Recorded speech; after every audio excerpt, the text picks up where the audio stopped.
आज मैं आपको एक ऐसी कहानी सुनाने जा रहा हूं जो सिर्फ एक तरफा प्यार नहीं बल्कि एक ऐसी दास्तां है जो दिल को छू जाती है। मैं हूं अमन शायर और आज की कहानी है मेरी खुद की अधूरी मोहब्बत की। मैं एक अस्पताल में काम करता हूं और हर रोज जब मैं काम पर निकलता हूं तो मेरा रास्ता उसके घर के सामने से होकर गुजरता है। उसका घर कोई बहुत बड़ा बंगला नहीं है, लेकिन उसमें बसी वो लड़की, बस पूछिए मत, जैसे सादगी की एक मिसाल हो। वो हमेशा अपने घर के मेन गेट पर मिलती, पता नहीं क्यों, पर जैसे उसे भी मेरा इंतजार रहता हो। मैं जब सुबह बाइक से निकलता तो वो ठीक उसी वक्त गेट पर खड़ी होती, हाथ में पानी की बोतल, हल्की सी मुस्कान और आंखों में एक अलग सी चमक।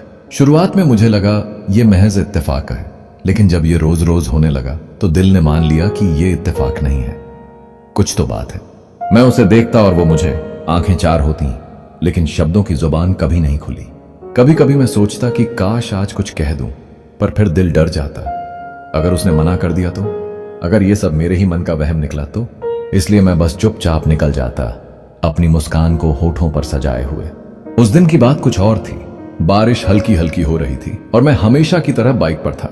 वो आज भी गेट पर खड़ी थी, पर हाथ में छाता था। उसने मुझे देखा, मुस्कुराई और छाते को थोड़ा ऊपर किया, जैसे इशारा कर रही हो कि बारिश से बचकर चलो। उस एक इशारे ने मेरे पूरे दिन को रोशन कर दिया।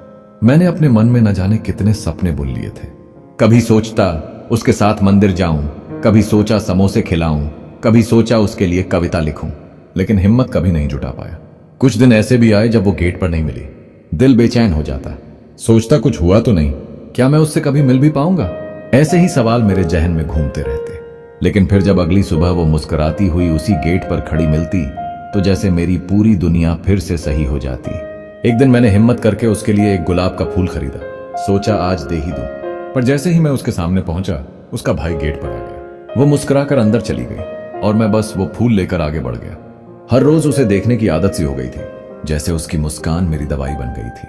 वो लड़की मेरी जिंदगी का सबसे खूबसूरत हिस्सा बन गई थी, बिना कुछ कहे, बिना कुछ मांगे। लेकिन फिर एक दिन जारी है। अगले भाग में क्या अमन को मिलेगा उसका प्यार? क्या लड़की जानती थी कि कोई उसे इतने चुपचाप प्यार करता है? या यह कहानी वहीं खत्म हो जाएगी जहां हर एक तरफा प्यार की कहानी खत्म होती है?